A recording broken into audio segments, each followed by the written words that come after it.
Hello, everyone, and welcome to today's info session on Horizon Result Booster. It's entitled Steering Towards a Strong Societal Impact. My name is Alicja Okoniewska. I represent Common Knowledge Center and Data Management Service of the European Commission, and I have a pleasure to introduce this public webinar today. We have here experts that are behind the scenes of Horizon Result Booster. We have also EU grant beneficiaries that we invited to share their experience with HRB. And finally, there are also my colleagues from Dissemination and Exploitation team of the European Commission that are ready to take your questions.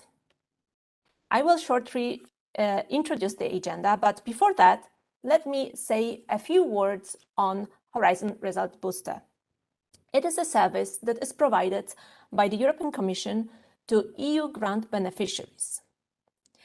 Its aim is to improve the impact of your research results. How does it happen? The HRB helps you in mapping your exploitation potential. It means that you can contact HRB from the beginning of your project lifecycle. Also, it assists you in preparing your dissemination and exploitation strategy, what, as a result, should improve your dissemination actions and also can improve your valorization of your research results. Finally, HRB opens you the door to the market. It helps you to connect with public policymakers and also to bring a real impact to the society. Horizon Result Booster contains 3 services. It's Portfolio Dissemination and Exploitation Strategy, where all the clustering takes place. Then we have Business Plan Development, Service 2, and finally, Service 3, Go-to-Market. We will shortly hear about all these services from Meta Consortium and also from other external consultants. The consortium is run under a framework contract that is managed by the European Commission. This is our agenda. First, I will give the floor to Alessia Melasecche Germini from Meta Group to introduce the rules of the game.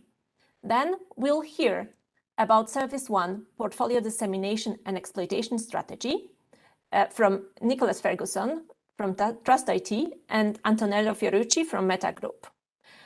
Lourdes Morillas will join us to speak about her experience in using this particular service. Afterwards, we go to Service 2, Business Plan Development. It's Antonello Fiorucci who will introduce the service, and he will talk to Ainhoa Cortés from WaterEye and Ángel Moya from Macer. Finally, the Service 3, Go-to-Market. We will go back to Alessia and Anna Franciosini from Tech and P&O Consulting, and they will explain this third service of HRB, and also they will talk to Edward Someus from Refertil about his experiences in using Horizon Result Booster. Finally, we'll reply to your questions, so I invite you to join Slido and put forward your questions there. We will reply to most questions, or we'll try to reply to most questions orally, so please vote on your favorite questions, and then if not replied already, we will also reply during the session in writing. I think it's all from my side, so I would like to wish you a fruitful session, and let's get into this. I'll give the floor to Alessia. Good morning to you all. Thanks for being on board with us on this HRB info session. I'm now sharing my screen.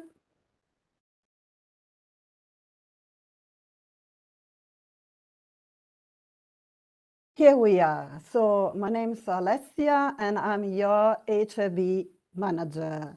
I will be introducing the rules of the game, so how to access HAB services and what they are about, and then colleagues will present everything in details. If you are connected with us today, you know, as I do, that bringing your research results to the community, to the market, to achieve an impact is a must, and not only a contractual obligation that you have with the European Commission. And this passes through successful dissemination and exploitation activities. Benefits, you know that successful dissemination and exploitation activities can bring really tangible benefits to you and the community. So providing international and interdisciplinary collaboration opportunities, contributing to societal goals, attracting new talents to join your teams, your companies, your organizations, improving access to other funding prospects, generating new sources of income, and improving current or helping shaping future policies and legislation. And this is where the HAB comes to support you, aiming to maximize the impact of your projects. Which type of projects? Projects funded by FP7, H2020, and Horizon Europe. So first, good news. Are eligible to benefit from HAB services ongoing, but as well closed projects. The initiative is up and running till since May 2020 and will be up and running till May 2024. All the eligible projects, closed or ongoing, are benefiting from HAB services completely free of charge. And services can be requested a la carte from the listed ones when filling in online your application. Then HAB will provide you with a service team composed by a senior and junior expert, which will exercise with you tools and methodologies that will support your dissemination and exploitation activities. Experts will act as facilitators, and all the services will be delivered remotely and virtually. 3 sets of services. Service 1, Portfolio Dissemination and Exploitation Strategy. Service 2, Business Plan Development. Service 3, Go to Market. A very first important information to be shared. All the services can be requested once by eligible projects during project's life, but you are allowed to request all the services. And while individual projects can request Service 1, Service 2, and Service 3, you have to know that the dissemination-related services, which are the ones that you have in the left side of the slide, so Service 1, Module A and Module B, will be delivered for the benefit of project groups, while the services that you have listed in the right side of the slide, so Service 1, Module C, Service 2, and Service 3 are delivered for the benefit of individual projects. As you can see, dissemination and exploitation and go-to-market services can be run in parallel. So this means that different service teams will be appointed to deliver the services. You will be the ones deciding when the service delivery will happen, because when filling your application online, you can pick tentative quarter in time and decide when to have the service delivered. You have till 1 year time from when you submit your application. Please note that nothing is carved on stone, and when the service team will be appointed, you can agree on specific dates with the appointed experts. Why projects should benefit from HRB services? Because, as I already said, achieving an impact is a must. And long-term sustainability strictly depends on dissemination and exploitation strategies and actions. And experiences from the delivery, showed us that there is very often wrong identification of key exploitable results. There could be confusion in between customers and users, partners, beneficiaries. Use model is not always well identified. So it's important to dedicate the right effort and time to exploitation and uptake of research results, because wrong basics can generate wrong strategies and actions. How can projects apply to HRB? Application is public and open to all eligible projects, and you just need to click the Apply Now or Request Services buttons in the HRB website, and you will directly access the application form. At the beginning of the application, you should pick if you are applying as an individual project or representing a project group. First of all, you will register yourself as an individual, and you will be formally the applicant. Please note that whoever within the consortium can submit an application on behalf of the project. So it could be the coordinator, it could be, usually it is the dissemination and exploitation work package leader, manager, or people involved, of course, with dissemination and exploitation activities, but it could even be an individual partner. To be honest, we usually have coordinators or, of course, dissemination and exploitation involved people, but for close projects mainly, we have partners which have an interest in bringing forward still the results and have the rights, of course, to do so. At the application, you will be requested, of course, to provide project ID, grant agreement number, and this is another information for you. Are eligible to benefit from the HRB services all the projects which, of course, directly sign a grant agreement with the European Commission, no matter the scheme, no matter the topic, but are eligible as well projects which have been funded indirectly by the framework programs, like the ones funded by the joint undertakings or the EIT knowledge intensive communities. For you, there is another application that you can fill in that can be accessed, of course, online, in which, of course, you do not have to start providing your ID grant agreement number because you do not have it. You should then add name and email of the applicant, name and email of project coordinator, name and email of the PO. If the project is closed, of course, you should list there the name of the last PO that you had. Application can be saved in draft. You can complete them when ready and then submit. During the application, you will be requested, specific questions are asked and some documents needs to be uploaded. Please note that at the very beginning, it is requested to upload your description of action, Annex 1, that can be substituted by an extract of your dissemination and exploitation work package.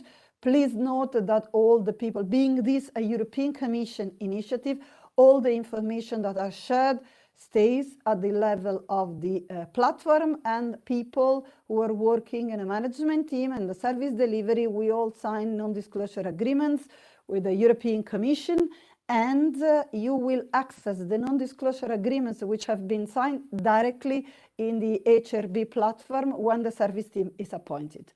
There are alerts which will keep you informed when requesting a specific service if you match all the criteria. In case you won't be prevented to submit your application, what could happen is that when the application is approved and you have the first introductory call with the experts, you could be suggested to request to benefit from an earlier service. So let's say that you requested directly a business plan development service, and when dealing with the expert, you realize that you are not really ready for that specific service, then you can agree with the expert to go for a Service 1, Module C, which is the introductory service on the exploitation side. So what happens after the submission of your application? The eligibility is directly checked by the HAB EC team. You will get a first notification from the HAB platform. Then experts are proposed by us and confirmed, accepted or rejected by the HRB European Commission team. Once they are approved, you will get a second notification from the HRB platform. Notification come from the Horizon Results Booster functional mailbox, and you will get the name of the expert, access to the dedicated workspace for the service delivery directly on the platform, and from that moment on, the service delivery can start. Any case, there will be a preliminary call organized with the experts to agree on the service delivery plan, to align expectation and service delivery. The service delivery is structured, depending, of course, on the type of service, but is structured in the way it is delivered, but customized in the content, taking into account the needs of the beneficiaries. Then, as I was already anticipating, experts can suggest different services to be added if you are not ready to receive exactly the service you requested, or even you can be moved to a later service because perhaps you are already even more advanced. At the end of each service, we kindly request you to fill in an online feedback questionnaire, which is anonymous and which helps us to verify the effectiveness of the service delivered and as well to improve. Outputs, deliverables, final reports, everything stays in the platform. Only a final notification will be as well sent to your PO and the Commission. It's when the final report, which is produced for all the services, is officially uploaded and shared. Please take this, as an average estimation, but we try to estimate which is the beneficiary's time commitment requested when delivering, when participating in the service delivery. It's around 1 equivalent working day, so around 8 hours spread on multiple days for Service 1 Module A, which is the entry level of dissemination services.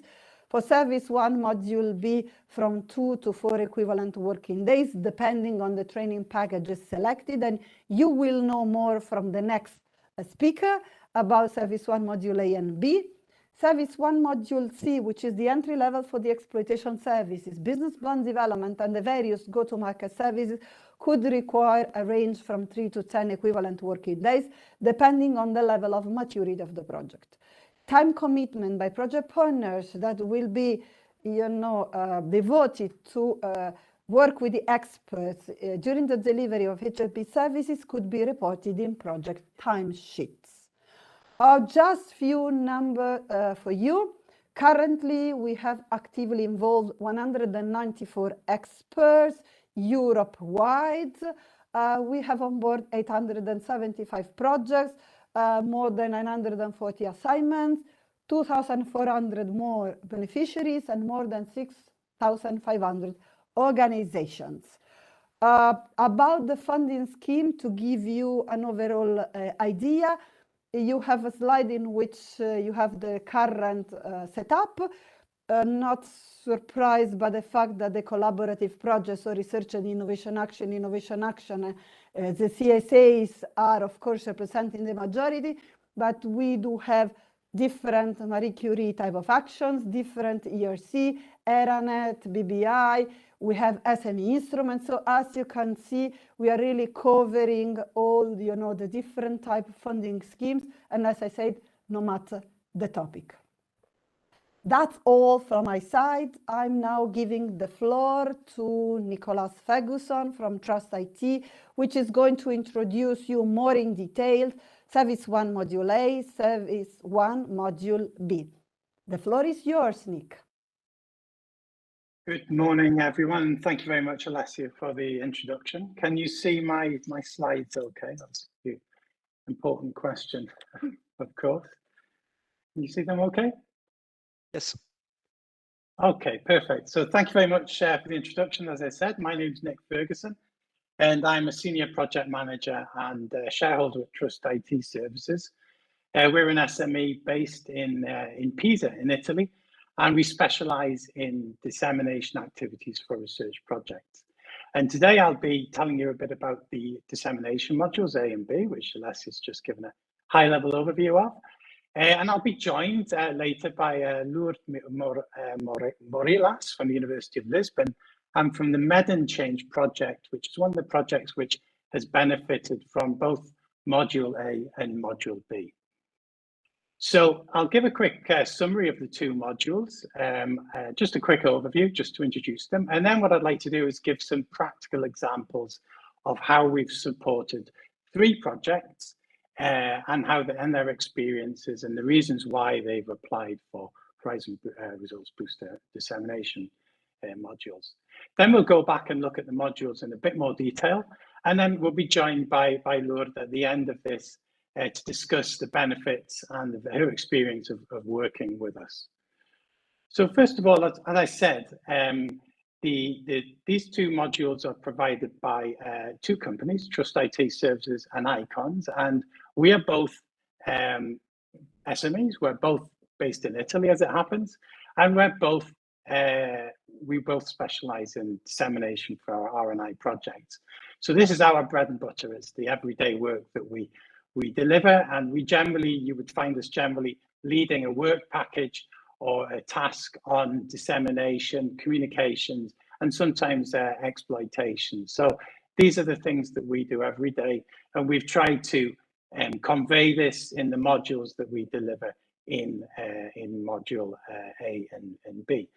So why would you apply? Well, first of all, I think it's important to say that these modules give real value and an excellent way for projects to approach dissemination and how they can really create impact with their results. The objective is to identify other projects with which you could disseminate with and try to identify commonalities between the projects as a basis for collaboration. Now, the reason for this is that, well, a project can make quite a bit of impact through dissemination, but by joining forces with other projects and uniting together, both in terms of outreach, in terms of networks, and sometimes in terms of budget and activities, you can create even greater impact and also create a greater voice for your projects. So in Module A, we do exactly that. We try to identify projects for the applicant which have commonalities, maybe working in the same research field, or maybe having similar target stakeholders that they want to address. We invite projects to form a group, and then we basically try to collect information through an online survey from all the projects, which gives an extra layer of detail to information which you would perhaps find publicly on websites. We share this information with the projects, and we get everybody together on a series of conference calls and provide a set of recommendations which the projects could carry out in terms of joint dissemination activities. So this module lasts for 35 days, and the objective is really to encourage collaboration with an activity which is very easy and reachable for all projects, which is joint dissemination. In Module B, we put our money where our mouth is, and we deliver on these recommendations. So we support the projects in planning and create a joint dissemination plan. And we identify 2 activities which the projects could do together, such as a joint webinar, or for example, a joint policy brief where we align recommendations from projects and disseminate these to, for example, policymakers or people within the market. So the objectives are pretty clear. And in terms of effort, it's minimal effort from the projects which apply. Most of the work, as Alessia mentioned, most of the work is done by us with some collaboration and input from the projects involved. But the outputs, as you'll see in the examples that I give, can be pretty high. And with the right engagement, we can really help to boost your dissemination activities. So what I've done is I've taken 3 examples of the types of projects that we've helped. You heard the numbers of applicant projects that we have from Alessia, and in modules A and B, both Trust IT and Icons have delivered services to over 270 applicants. So there was plenty of choice when I was looking at these. But I chose these 3 because they were pretty typical of the types of support that projects request. So firstly, an application from a coordinator who had created collaborations with a number of projects, mainly under the same commission call in the area of forest, wood and construction, so environment areas. And he wanted to really cement the type of collaboration that was going on with some tangible outputs. So we'll show you how we address this. In this particular case, it's a large number of projects with 18 projects, but we've also seen plenty of applications where the applicant wants and identifies and knows a number of projects which they want to collaborate with, which could be a lot less than 18.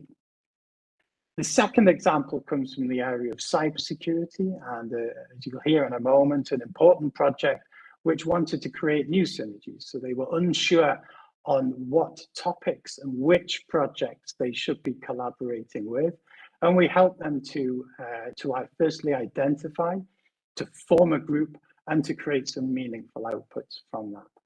And this is, again, pretty typical, where we have a project who they know they have to collaborate, perhaps it's written in the description of action, but they're not sure who with, and they needed a bit of help and a boost in identifying this.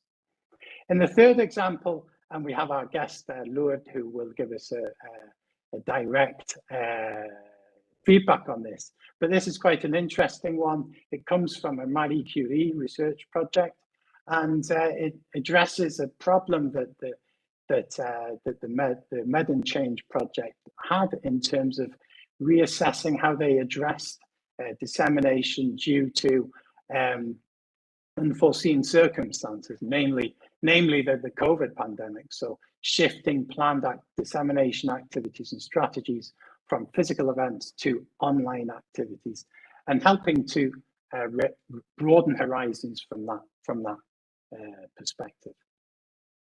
So let's take the first example. As I said, this is from a project called Forest Value, and we had the coordinator, Mika Kallio from the Ministry of Agriculture and Forestry of Finland, who had identified a number of projects which he was already collaborating with.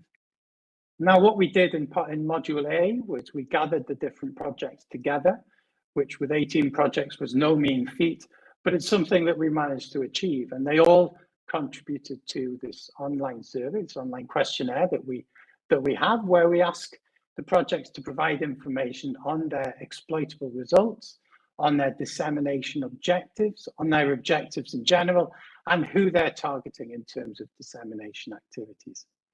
From this, we identified commonalities between the projects and got everybody together on a series of conference calls to provide our recommendations on practical ways in which the HRB could support them in disseminating together.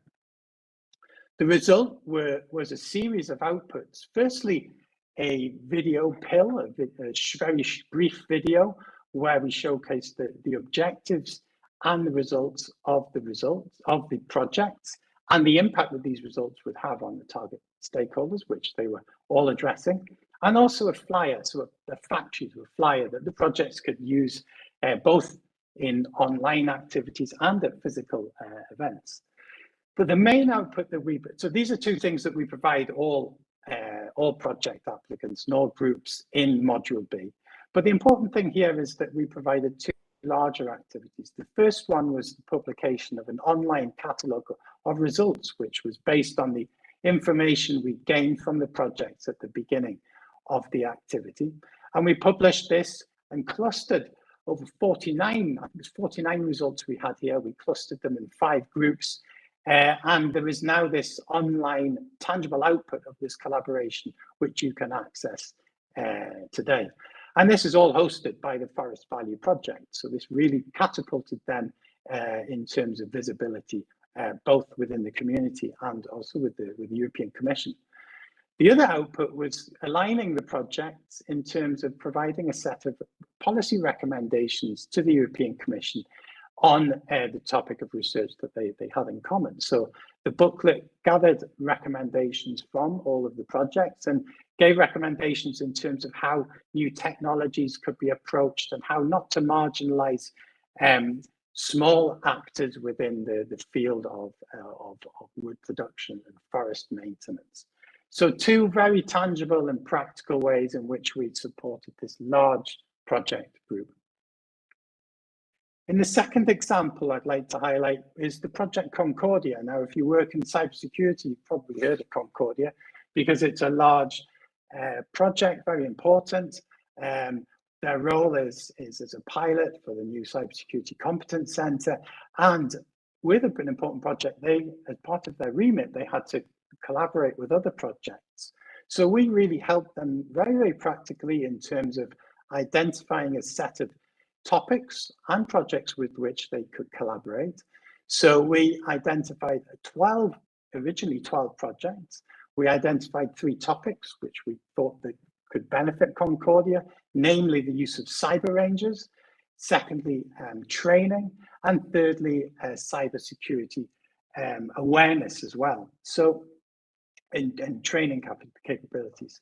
So the Concordia group wanted to focus on cyber rangers and the use of cyber rangers for in particular SMEs. And we were able to carry out a joint webinar with the 3 projects where we were benefiting on Trust IT's network within ICT and within cybersecurity. We were able to attract over 120 participants, which was more than the projects we're normally used to. So this created impact in particular in terms of management of the webinar, a campaign to invite the right people to the webinar. So they were in particular interested in inviting SMEs who were notoriously difficult to engage with for these projects. And during the webinar, we managed everything. We provided polls, live polling during the webinar, where they were able to gather feedback from the SMEs in question. So it was extremely effective and really gave the right type of input for the project. The next thing, but based on that, we then followed up and delivered a post-event report, which gathered 5 recommendations, a very brief document, but something that was valued by the Commission in terms of providing a summary of what was an important webinar, but also pulling together recommendations that the project had for the European Commission in this area. So this again was extremely effective and was actually disseminated by the European Commission through their newsletter. The third project is Med and Change, and we'll hear from Lourdes in a moment, but I wanted to give some background to it. So this was, as I said, a project application from a Marie Curie project, researcher and project. And this is quite common. We get quite a lot of these. And often they're in very niche topics, but very often we manage to link them up with other Marie Curie activities or other projects. And in this case, we matched up Med and Change with a coordination and support action working in the field of research into soil and the impact of climate change on soil. So this really broadened the horizons for Med and Change, and an important role that the team played. I wanted to highlight 3 people. So the team who actually delivered this service, they were able to really give continuous support to the applicant in terms of addressing this challenge of how to disseminate during lockdown or difficult periods where physical events were a little bit unreliable and also potentially expensive and not getting the right number of people attending. So to do this, we supported the project with a series of conference calls, exchanges of emails, so quite a lot of interaction between us and the applicant. And we also relied heavily on the online dissemination training, which is also part of the Module B service. And this provided very practical guidance on how to use online tools such as social media, or also tools during webinars, for example. And we supported the delivery of a webinar, an online workshop for the project, which brought together new contacts and provided recommendations for the commission. So we'll be meeting Lourdes in a moment, but this was a nice example to give you.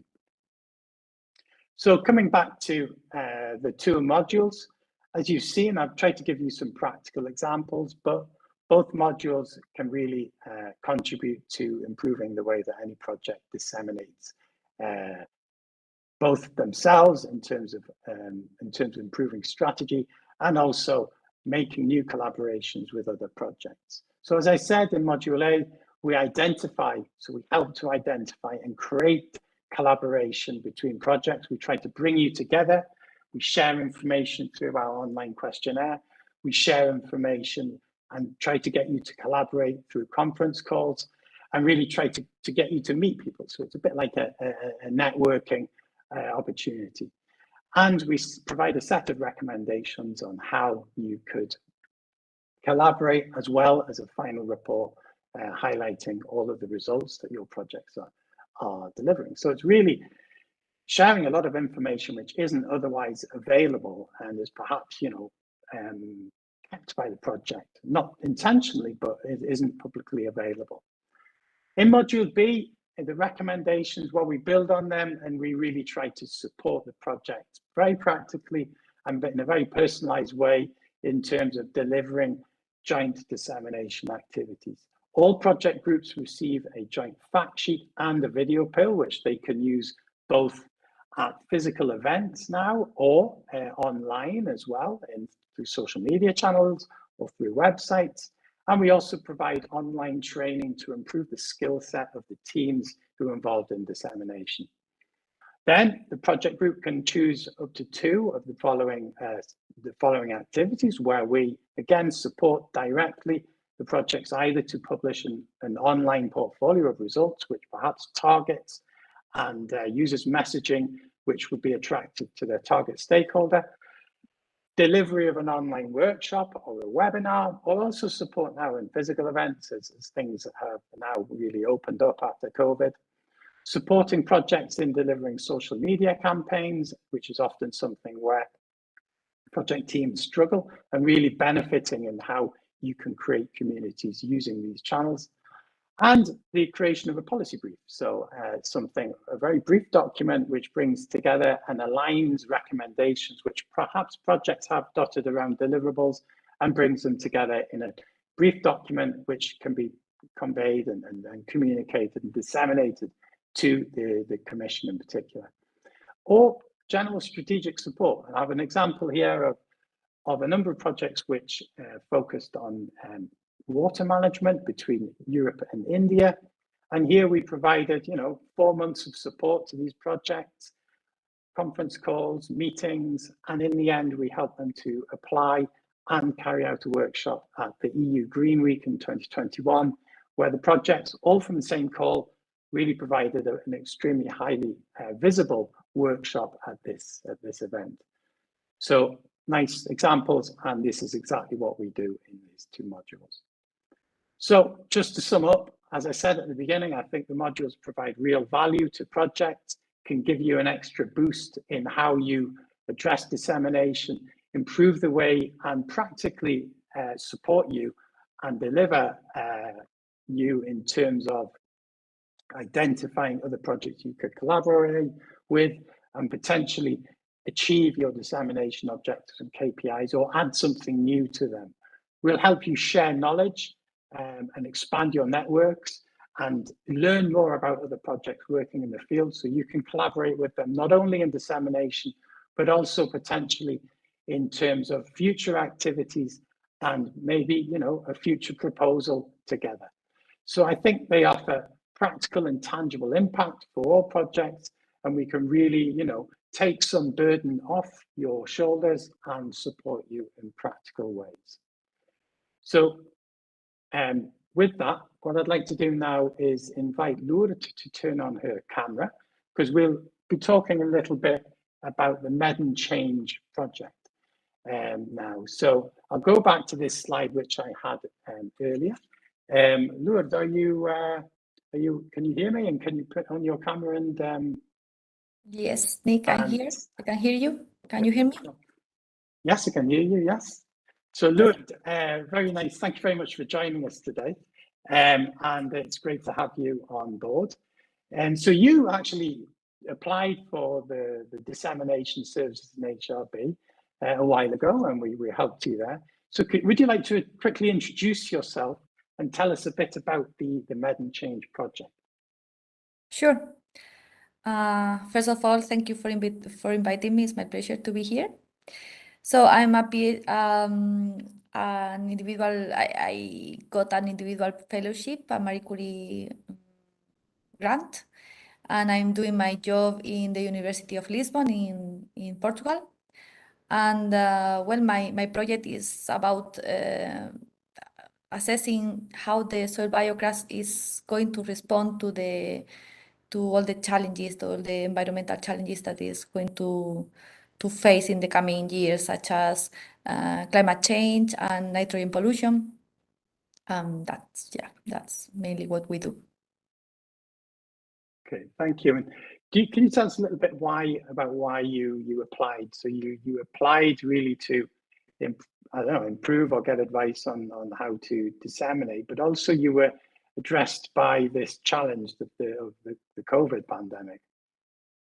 Yeah, exactly. We had a number of actions for dissemination planned for our project, but at the end, the time came and we weren't able to do much because we were at home, everyone. So we had to look for new ways to reach people. And then we found out that we didn't have the training, we didn't have the tools, we didn't know how to reach the different publics online. So that in that moment we found out that the Horizon Result Booster was a resource available for us, that it was free, it was led by professionals, and it was a great idea for us to apply for it. So we went for it, and it was quite easy, the whole process. The team, Francesco and Maria and also Luigi, were very close to us. They were always supporting us and emailing us, but they took care of most of the job. So it was actually great. And we managed to do what we wanted to do, what we were planning to reach different kind of target audiences, to go for a video peel, a fact sheet, a social media campaign. We did it all, and it was thanks to the Horizon Result Booster, of course. Okay, that's excellent. So, yeah, and how was it working? Because we partnered you up with the Solidarity project, which was a coordination and support action. So quite a larger project. And how did this benefit for you in terms of an individual researcher? Did you feel that you were able to reach a broader audience? And has this brought any further activities for you? Yeah, it was great because it gave us access to an ongoing network of people that were working in similar topic than ours, and we were suddenly in. It was great because we didn't have to figure out little by little, but we were suddenly included within the network. So that actually was a game changer thing to team up with both Solidarity and RealTune. And yeah, we started to work together, and many other projects came up out of this collaboration. We are working on, I mean, we performed this workshop that the Horizon Resource Booster did the job for us. And we are working on, as a result of this workshop, we are working on papers and also planning new proposals for new projects. So yeah, it was very beneficial for us to team up with these larger projects, definitely. Yeah, that's excellent. That's really nice to hear, Lourdes. And I think this is one of the benefits, you know, in terms of identifying other projects which somebody like Lourdes or any other project like the large project like Concordia or Forest Value, you know, we kind of take the burden off you in terms of practically identifying the projects and then doing the legwork in terms of contacting other projects, getting them to attend a call, getting them to deliver more information about their projects, and then getting them to, you know, support in the delivery of joint activities like the workshop, which Med and Change organized, and like the other activities such as the policy brief. So it's obviously always a burden for people to create these groups. Perhaps it's not specifically mentioned in your descriptions of action, but in the description of action, generally there's something which says that you have to collaborate with other activities. So the booster is really practical in that terms of taking the burden and us trying to do the work for you. So just as we close, Lourdes, because our time's coming up, would you recommend the HRB to any colleagues, perhaps working in your field, or to the people who are attending today's workshop? Yeah, definitely. I can see any scenario where the Horizon Resource Booster is not an added value. It could easy your work greatly, and it would be managed by professionals. So of course, please go ahead, and I I advise you to go for it. It's an easy process, and it's really worthy. Okay, thank you very much, Lou. Thank you for your time today. And I think that's important. You know, it's easy to apply, and you know, we try to take to support you in the activities that you're doing, and really try and help practically in terms of supporting a project to improve the way they approach dissemination and to deliver something tangible at the end of it. So thank you, Lourdes, very much.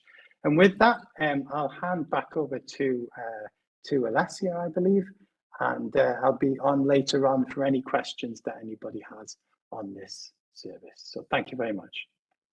Thank you very much, Nick and Lourdes. And now the floor goes to Antonello Fiorucci, that is going to present you Service 1 Module C and Business Plan Development, and to his testimonials.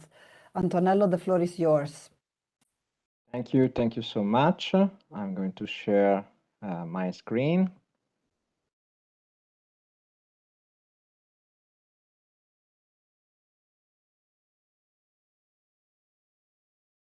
Can you see my screen? Yes. Yes. Okay. Good morning, everyone. My name is Antonello Fiorucci. I'm a senior expert from Meta Group.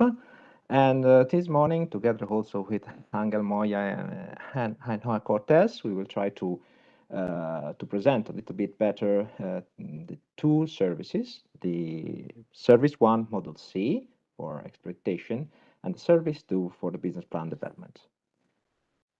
Let's start from our hero, because both their services are focused on key exploitable results. And these kind of results are not simple results, but they are responding to a specific need from a well-defined target group. And secondly, they are selected by partners for use or for market introduction. So there should be some interest in using the result achieved during the project lifetime. What is important to say that a key exploitable result can be a different set of things. Okay, so we can talk about a product, a process, a new service, a new policy, a new standard. Is not just a pattern, because the focus is on the use of these results. So it's important to stay focused on this baseline idea, this baseline product, which is the key exploitable result, which will be the real hero of our two services. Let's start talking about the service one, module C, the exploitation service. Some few very crucial elements to focus on. First of all, in the exploitation survey, you will focus on, we will work together through this exploitation strategy seminar, ESS. And basically, it is a seminar that will last 1 day or 2 days. It depends on the numbers of key exploitable results that you select for working on during the ESS. It will be populated by the key exploitable result owner, the coordinator, the exploitation team, and by everyone inside the partnership wanting to participate in. It is a good idea to apply for this service in the first before the midterm of the project life, because you can focus on exploitation activities, you can improve them, you can better implement your exploitation work package, and it could be important for working on your key exploitable results starting from the beginning of the project.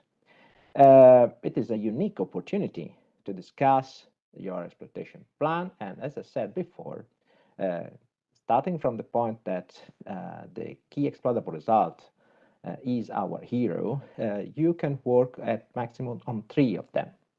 It is important because it's important to say that the booster is a learning activity, and what is important here to understand and to underline is that we are going to share a methodology and some tools that we can apply on these key exploitable results, and what is more, that you can use in further projects and experience. At the end of this process, you will have a final report providing a recommendation on your on your exploitation process, on how to improve your exploitation process, and you will have some tools completed, like the characterization table, the priority map, the exploitation roadmap to understand how to plan the months after the end of the project, and as I said before, a set of recommendations. The approach.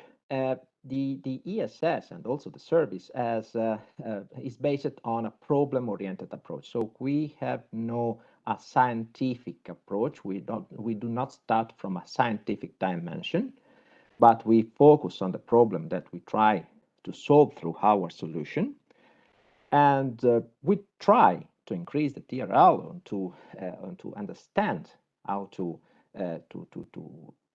cope with the lack of resources at the end of the project in order to secure the use of your key exploitable results. And we will work on some key ingredients like the unique value proposition. So the reason why it is important for a potential adopter to use your solution instead of another one. It's important to focus on the use model and to have clear in mind who can be your early adopter. So the most important adopter in the early stage of your result use. Some objective here, talking about about this seminar. The seminar is divided in 2 main, we can say, part. First of all, we have an introductory part for talking about an impact, key exploitable result, the use of the key exploitable result, and the relationship with with the impact, and the second part where we can focus on the key exploitable results and where we can discuss about the problem addressed by your key exploitable result, the risk that can be somehow encountered in exploiting your results. And as I said before, with the exploitation roadmap on planning the first action after the end of the project for securing the use of your results. As you can see from this slide here, we have a tentative agenda of what an ESS can be. In this case, we split the agenda, the ESS, in 2 days. The first day is devoted to the introduction on exploitation. We know that most of you are more or less familiar with some of these concepts, but it's important to provide a framework to this concept, and the framework is the framework of Horizon Europe, Horizon 2020, and framework programs. So we will devote more or less 1 hour in order to introduce this concept. And then the second day, there will be the big day, as I always say, working on the key exploitable result. As you can see, in this case, we are presenting a setup, we can say, of this agenda with 3 key exploitable results. Obviously, it's up to you. It's up to your consortium to decide how many key exploitable results you want to work on. You can go for 1, for 2, or for 3. Obviously, if you go for 3 key exploitable results, it's probably the most useful idea is to split the ESS in 2 days and working all the second day on the key exploitable results. Here you can see more or less an integration to what Alessia said before. This is the deadline of this is the delivery step, the timeline of our timing of the timing of the service, and we have different steps. Obviously, there is the appointment of the experts. Then we have a first contact with the beneficiary and the first introductory call where we align our elements, we explain how the service works, and this first introductory call has to take place at least 5 weeks before the ESS, because in these 5 weeks we have to do something. First of all, we have to complete some tools, we have to prepare, and it's up to the beneficiary to complete these tools together with the expert. We have to complete as expert a preliminary report, which will be the baseline for the discussion during the ESS. This preliminary report will be shared with the beneficiary at least 5 days before the ESS, just in order to allow the beneficiary to share it with all the participants in the ESS. And after the ESS, will be requested to leave some feedback, and in 10 work days after the end of the ESS, we'll share with you a final report with all the recommendation and tool sets for improving your exploitation process. If we go to the business plan developments, we have some differences which is important to focus on. First of all, obviously, we have to focus on our superhero. And in this case, the focus will be on 1 key exploitable result. In the business plan development service, we will work on only 1 care. And as I said before, for the service 1 module C, you can use everything we share in the VPD workshop for working on other cares in the project and in future projects. The second thing which is important to say is that this kind of service can be customized according to the maturity of care selected.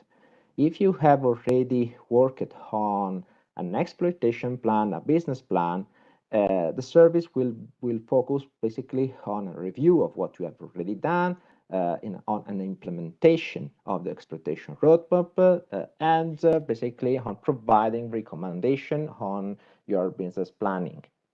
If there is no if there is any exploitation plan completed, obviously we will work on characterization of your key exploitable result, understanding how to gather all the information which will be important for preparing a business plan and business model, and providing recommendation on how to move on. It is important to say that business plan development service can be seen as a follow-on service of the service 1 module C. I would suggest to go for a business plan development after the model C, even if the BPD can be also a standalone service. Main elements of this service, as I said, only one care.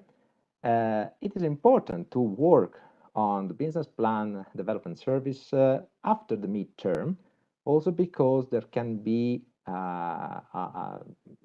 it can be easier to work on more mature key exploitable results, having ideas, more we can say more mature ideas about the use of our key exploitable results. We can say that the service lasts more or less 2 months, and it's important to say that also in this case it's up to the beneficiary to understand and to go on with the participants in this service and in the BPD workshop.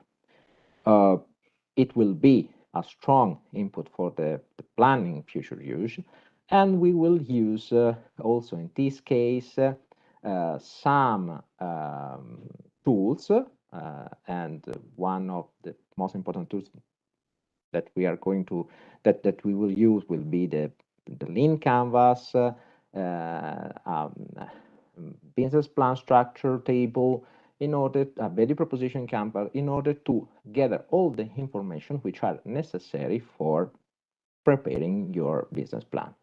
Also, in this case, at the end of the process, we will provide you a final report with all the recommendations and all these tools completed and discussed during the BPD workshop. The BPD service is a 3-step service. There is an introductory phase, an introductory step where the expert and the beneficiary can have the first contact, the first interaction, and basically it will be necessary for having a pre-assessment about the maturity of the key exploitable result, and the first call with the beneficiary in order to understand how to proceed, in order to align the expectation and to go on. The second step is the most, we can say, the most intense, and it will take us a couple of tasks. The first task will be on an online capacity building on the lean canvas. It will be a webinar, and basically this focus on the lean canvas will be necessary in order to familiarize with we can say the most important tool that we are going to use during the service. The lean canvas will help us to connect the product with the use and the market, and it will be a strong visual, we can say, tool for starting the business planning preparation, the business planning and the business plan preparation. After this task, we will have the BPD workshop, where we will discuss our key exploitable result, starting from a first set of guidelines, that we will provide to the beneficiary with the same timing described for the Service 1 Model C. And during the workshop, we will talk about the business planning, we will revise the Lean Canvas, we will focus on some elements like revenue streams, cost, channels to use to reach our adopters, and we will focus on the implementation roadmap, an updated version of the implementation roadmap, in order to understand how to cope with the first months after the project ends for securing the use of our key exploitable results. The last step will be the finalization of the service. And in this last step, we will go through, if necessary, it will be up to the beneficiary to understand if they want to ask for a follow-on coaching on a specific element of the Lean Canvas and of the business plan. And finally, obviously, there will be the implementation of the plan and the provision of the final report with all the information and recommendation for finalizing the business the business planning.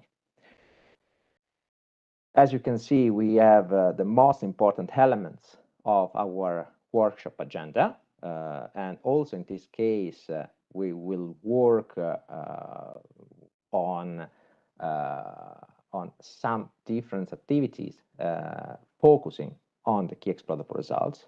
And here you can see more or less the timing of the service with the deadlines.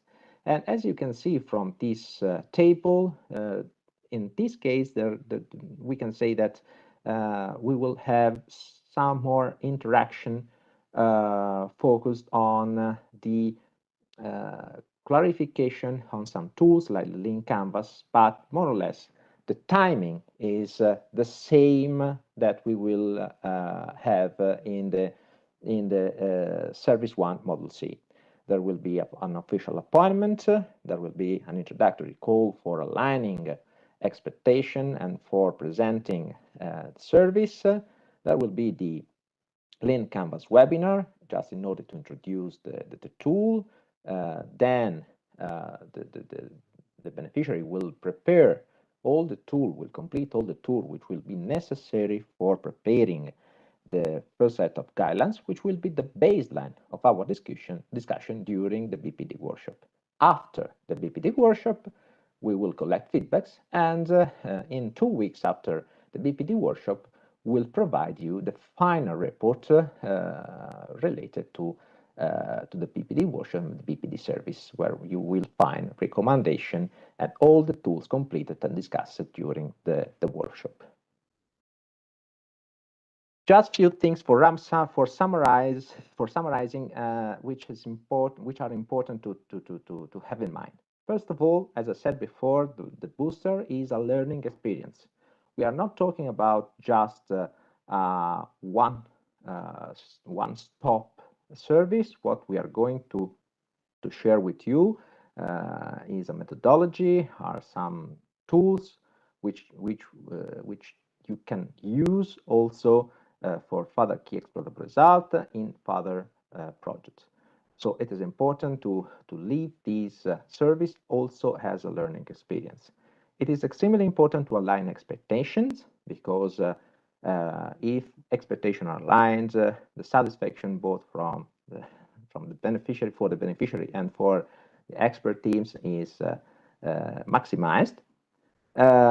It is important to have a clear focus on deadlines, because obviously it's important to cope with not only the project life, but also with it's important to have a clear agenda for better organizing all the workflow, and for having a clear path to follow for reaching the goal of the service.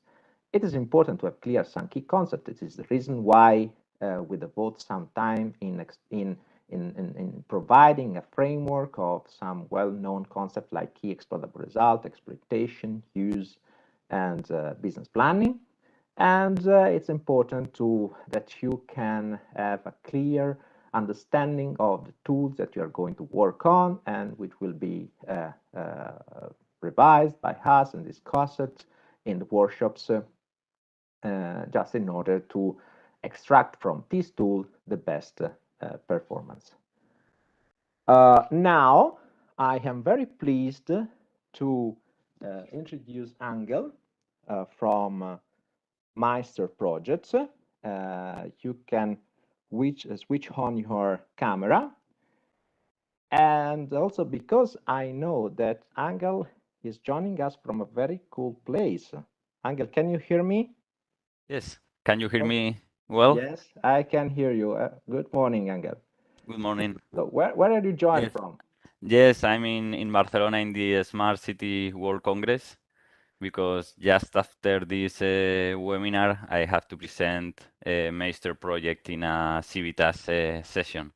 So it sounds cool. It sounds really cool. So we are lucky because you can also talk about Meister project also to us. Yes, yes.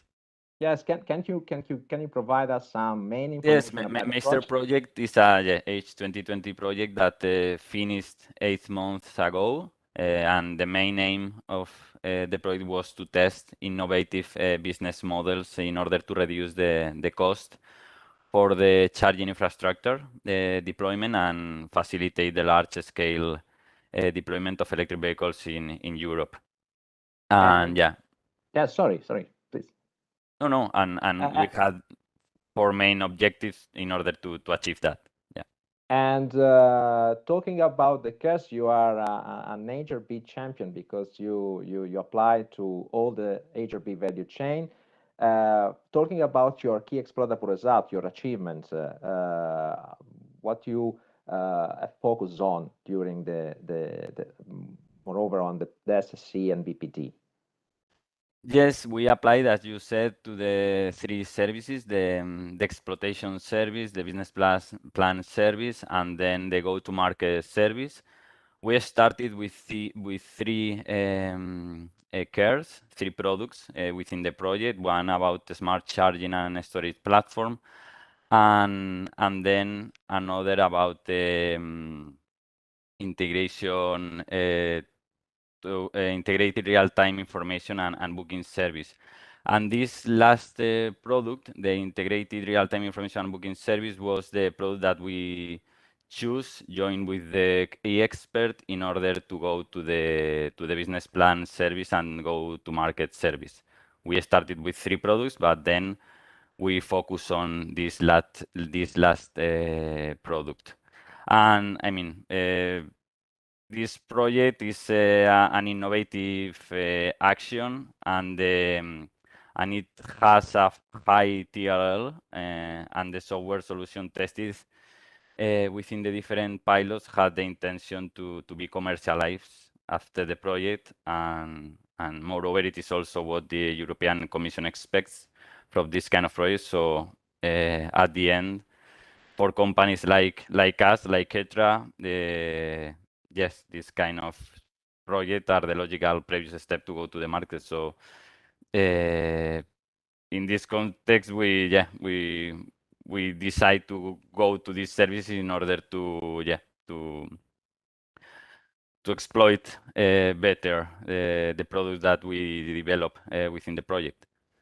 Okay, Ángel. And my curiosity is that what you find most useful in, for example, in exploitation service, because you know, as an innovation action, you are near the market, we can say, and exploitation is a crucial set of activities that you have to carry out during the project and after the project. So, what do you find most useful from the HRB service? Yeah, everything. I mean, the tools and the methodologies that the RSB expert provide us to work were really helpful. From the case plausible result characterization table, the risk assessment and priority map, the business opportunity assessment tool, the link canvas, everything was all these tools and methodologies, and also, of course, the feedback from the expert in the reports were very useful. And we focus on one product, but at the end, these tools and methodologies and feedback from the expert was useful also to apply to another products in the project, and also to another project that we have in our company. And yeah, and the tools and the methodologies, I think that were very useful. We help us to focus on the important things, to detect more specifically the user needs, to prepare good business figures in a real wall. So everything was Yeah, no, helpful. it's very important. It's really important what you are saying, because we always say that we do not are only working on one care or one project, but we are trying to share experience, methodologies, and tools which can be used also in future works, in future projects. So Exactly. We took yes, the things we learned thanks to the Horizon Resource Booster in order to apply to another projects, products, solutions, and so on. Yeah. yes, the service, we can say, goes beyond the service. We Exactly. can say, okay. Yes. It's very important. Thank you so much. It's also because it's something that we try to share with the partnership. So, and what's next for your project, for your key exploitable results? Well, now we are working in this product in order to go to the market, but I can also talk about another achievements of the project. I can give you some examples. For example, thanks to Meister, we achieved to reduce the use of the private cars in Berlin and Malaga, thanks to the Meister sharing mobility services and the smart tools that we develop within the project. So it is really good. Geobag, that it is a housing company of Berlin, is also, after the project, continue offering the e-car sharing service that they tested in Berlin, because they obtained very good results in Meister. So and they are going to implement this service to their portfolio. Also, thanks to Meister, for the first time, Stockholm is introducing an environmental criteria within the procurement of cars in the city, changing combustion vehicles for electric vehicles. So it's also really good, and so on. I mean, the logistic operators also in Spain, in Malaga, decided to be more ambitious in the electrification plans for the last mile fleets, thanks to the good results they tested in Meister. The third in Greece are also going to commercialize, exploit the smart charging and storage platform that was that this product was in the first service in the exploitation service, and many things. I mean, and now after Meister, we are continuing the legacy of the project with an expertise e-mobility center that was created also within the project, and it's now going to facilitate engineering and consultancy companies to offer service to local governments in the urban planning, electromobility, and so on. And now we have another H2020 project called UserChi, that it is also about the electromobility and charging infrastructure, but with a user-centric approach. And yeah, many things. Well, And the Horizon Resolve Booster help us to achieve all of this success. So you are changing the game, so we are very happy to know about it, and you are on the pathway to impact. So it's very. But I'm very happy to hear from you. So thank you, Ángel, for being with us. I know that thank you very much. you have to present Meister at this important event, so I'm I'm freeing you. Okay. Thank you. And thank you again for being with us. And I will leave the floor to Ainhoa. So I'll ask to switch on the camera. Hi. Hi, Morning. Hi. hello, hello. Oh, And please, it's another project. And in this case, there is, we can say, the proper follow-on from DES-C, so the Service 1 Model C to BPD. And please, Ainhoa, talk about the project and the achievements. Then we will talk okay. about your HRB experience. Thank you. Okay. Thank you, Antonello. Okay. So I'm Ainhoa Cortés from CEIT in the Basque Country, in San Sebastian, in the north of Spain. Okay. And yeah, as you say, WaterEye is it's a 2020 project recently finished last month. And yeah, we faced many challenges and got many achievements. But I will focus on one of the most important ones, which is the detection, evaluation, and prediction of the status of metallic walls of towers in offshore wind farms. Okay, then specifically, we designed a corrosion monitoring solution to work unattended and in operation to feed corrosion models and prognosis tools to get accurate and reliable real-time measures wall thickness loss due to corrosion. Okay, this solution is based on ultrasounds, and the whole system is deployed inside the wind towers, measuring the cleaner side of the structure to detect predict failures of the outer side.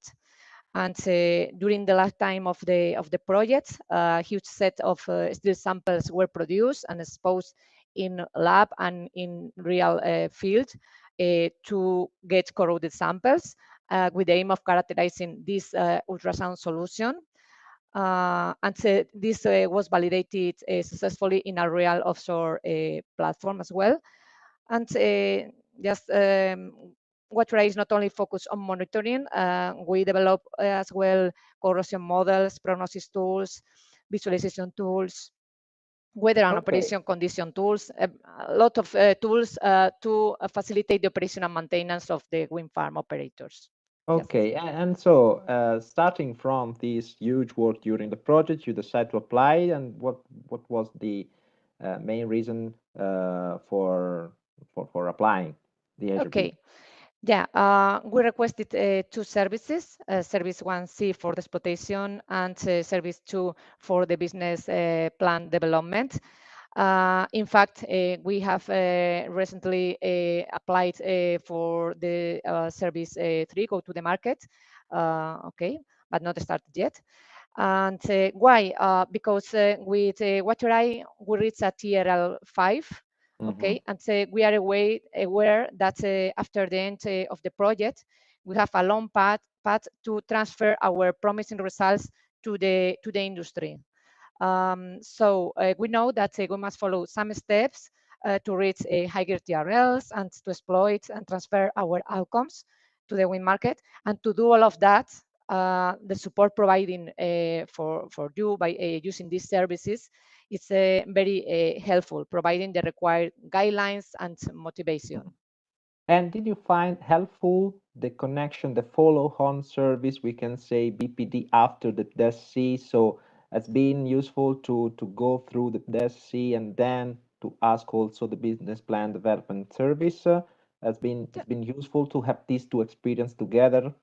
Yeah, I think so. Yeah, it was very useful. We had different sessions with our facilitator, and the tools are very useful to give us the necessary support to change our mind because we are used to think about the technological solutions, not thinking about the market and competitors and those things.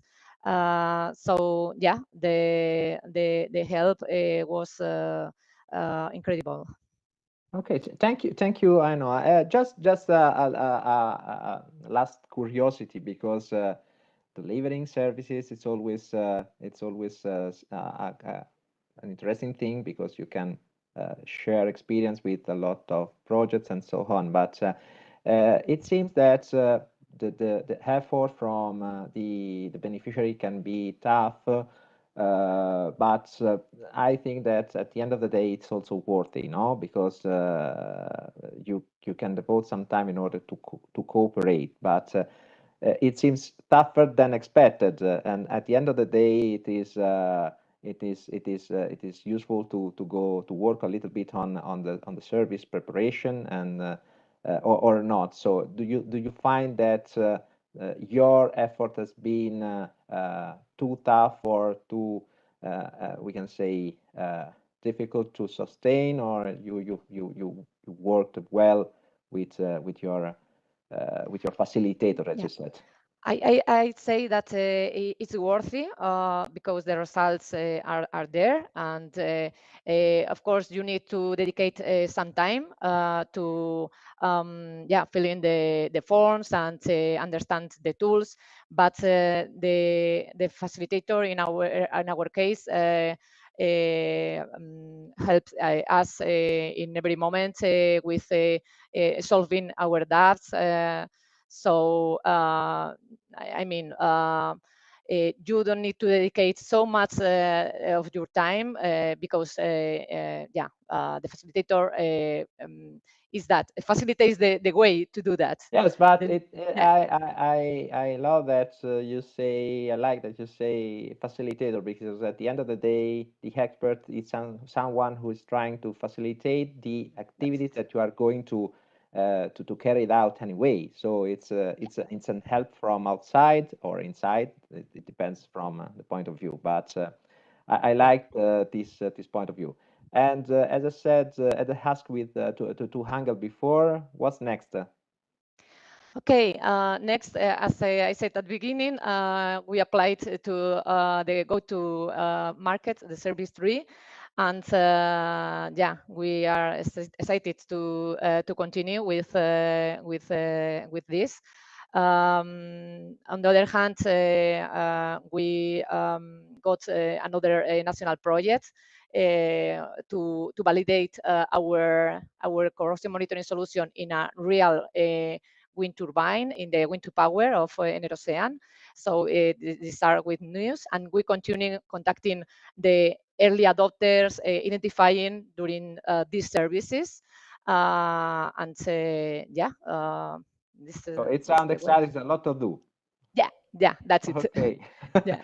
Okay, thank you, Ainhoa, for your time and for your experience, for sharing with us your experience. And from my side, I think that's all. I will leave the floor to Alessia. Okay. Thank you very much to you. Thank you, Ainhoa. Thank you. Bye. Bye. Thank you very much, Antonello and Ainhoa. And I'm now sharing back the screen to present you the go-to-market services. I will be, then followed by Anna Franciosini from Ciaotech P&O Group. We are sharing this presentation. I'm connecting now to as well what Ainhoa was saying. So they applied after the BPD service to the go-to-market services. But first of all, we are receiving a lot of questions on Slido, but for the ones that recently connected, this is the QR code, and this is the code to enter on Slido. Post your questions, have written feedback, which is as well displayed on the event page, questions which have been posed by others, so to have a different ranking, because the first ones in the ranking will be then answered lively at the end of the go-to-market presentation. Now, the go-to-market service presentation will as well directly answer to some of the questions which have been posed on Slido, because in some cases you were asking for a more vertical or precise type of services. And actually, this is a good news for you. Under the go-to-market support, we have 6 different types of potential support. As you can see from the slide, we have pitching, support for IPR, innovation management training, business services, exploitation options, and non-EU funding. The slide is divided in 2 because actually individual projects can access the different type of go-to-market services If you are submitting your application as a project group, you can access the dissemination services, as has been presented, and the first 3 go-to-market support services. So this will be the services that you have in your list when filling in the application. I would go for the first 3 of them. Another important information, because experts have a cap in time, on the time effort that they can devote to each project, you will be suggested to package somehow the services that we will be presenting and request a group of them, unless you would like to go just for 1 or 2. So not all support typologies can be selected, and the platform allows only certain specific combinations of them. Go-to-market services can be requested after Service 1 Module C and or BPD completion, or as, of course, standalone if you have a specific need. Go-to-market services are focusing only on 1 key exploitable results, which at this level of the service delivered should be clearly identified. And if you are requesting directly go-to-market services, you will be requested as well to upload dissemination and exploitation plan or advanced business plan, or you should have completed at least a service 2 business plan development. I'm now going to present you support type 1, pitching. So this is a training and coaching on how to present your key exploitable result to audiences which usually are not your peers, so scientific researchers, scientific conferences, but in this case, you will be targeting investors, business partners, commercial partners, other relevant stakeholders. The recommended time to request this specific service is, of course, close to the end of the project's lifespan when key exploitable results are identified. And this service could be delivered as a standalone or as part of a service package. Eligibility criteria are the usual ones: project funded and FP7, H2020, Horizon Europe, or going or closed. The service delivery steps. So you have, of course, expert appointment and first contact with beneficiaries, capacity building preparation, review of the canvases, feedback report, preparation of the elevator pitch form. Then half-a-day workshop on investor readiness, how to pitch and review the elevator pitching form, the pitching session, which is simulated online-offline pitching, and final report, including all the work which has been done, the slide set, and all the recommendation and feedbacks for future steps. Then we have support type 2, support and guidance for IPR. This is an introductory and guiding type of service approaching intellectual property rights. Actually, beneficiaries will receive first type of support in getting explanation how different modalities and procedures connected to IP management works, assistance with the IP management strategy, and recommendation and redirection towards more specialized services provided in parallel by the Commission, like the IPR help desk, the IP scan, and so on and so forth. This is a basic type of support which is provided to projects who really would like, to approach this and do not really have a vertical competence and knowledge on that. This could be requested standalone, also as part of a service package, and eligibility rules are the same which have been already presented.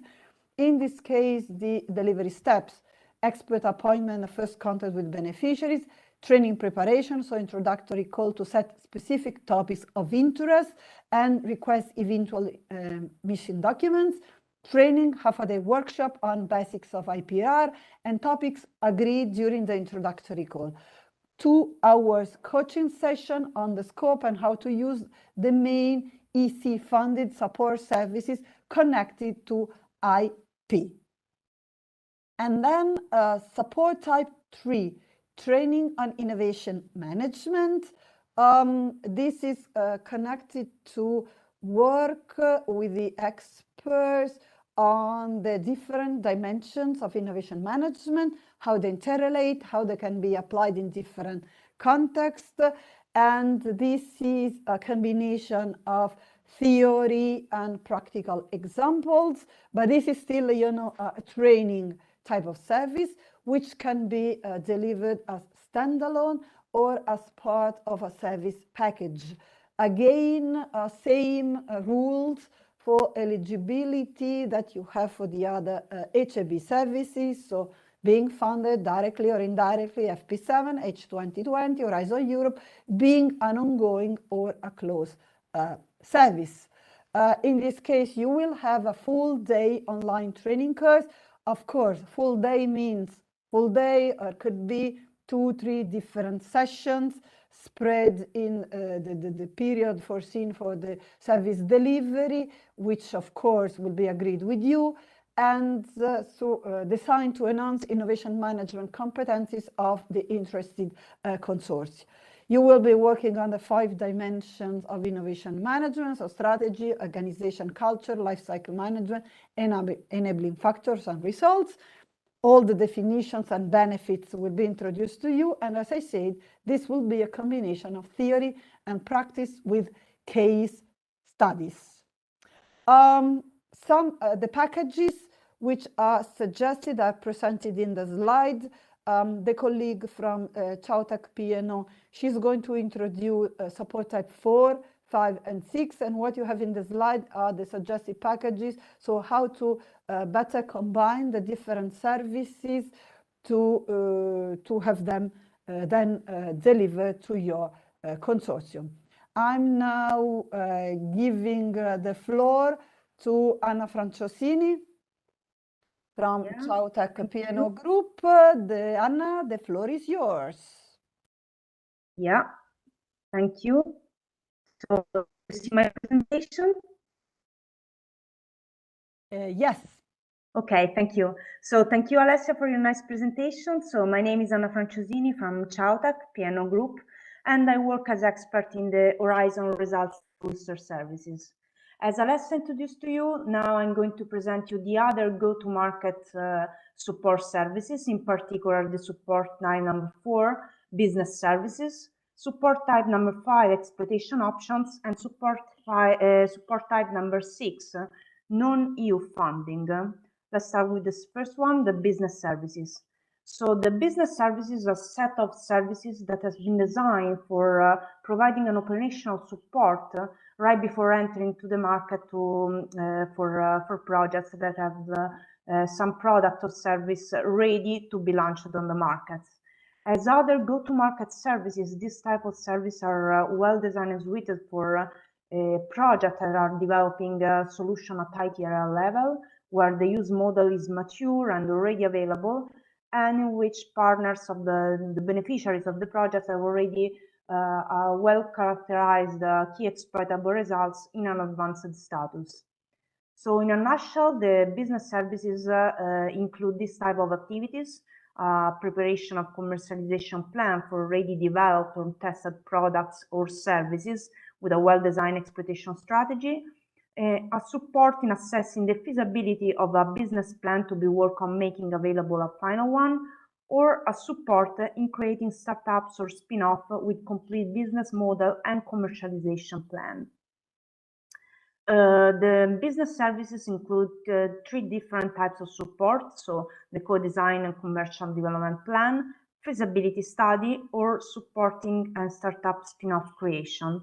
Since the type of support are very specific and they include different types of activities depending on the different services, so the beneficiaries have, in this case, the possibility to request choose all or only just one of them, depending on the specific needs of the beneficiaries.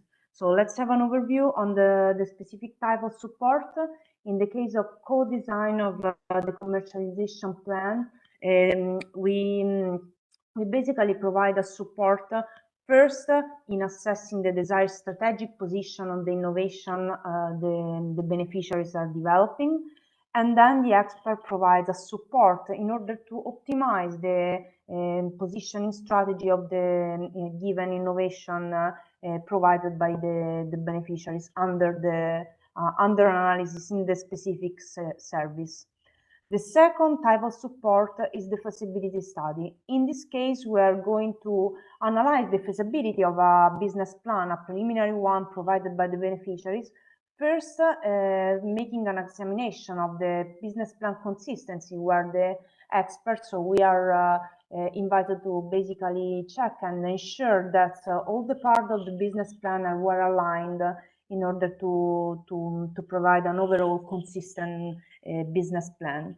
In the second phase of the service, we are going to provide a support examining the feasibility and the profitability of a business plan in order to ensure a smooth go-to-market process for the beneficiaries. The third type of support is supporting of startup or spin-off creation. In this case, the experts are involved in different types of activities that start from assessing the business proposition plan, supporting team assessment and internal government definition, assessing legal and regulatory aspects, supporting the management intangible assets, examining the legal framework for company establishment, and evaluation of environmental ethics, quality, and standards. Here there is an overview of the main tools that are used for supporting the beneficiaries during the business services. Here you can see the 4P assessment tool, which is a tool based on a matrix that define the strategic position of given product or process or service according to the product, price, promotion, and place dimension, and the commercialization plan. Those two tools are used during the supporting the commercialization plan development. In the other two types of tool, business model assessment tool and financial business case assessment tool, are instead used for the feasibility assessment. So when we are going to provide a support in assessing the feasibility of business plan. The second type of support that now I'm going to present to you is called examining options for the exploitation. The idea of this service starts with the observation that very often participants of R&D projects get very well confused when they are asked to select a model for exploitation on business implementation. In many cases, they are even not aware of the many options available and how to implement them. With this idea, the examining options for exploitation is a service designed for providing a support in the choice of the right and best exploitation model for a higher impact on the market.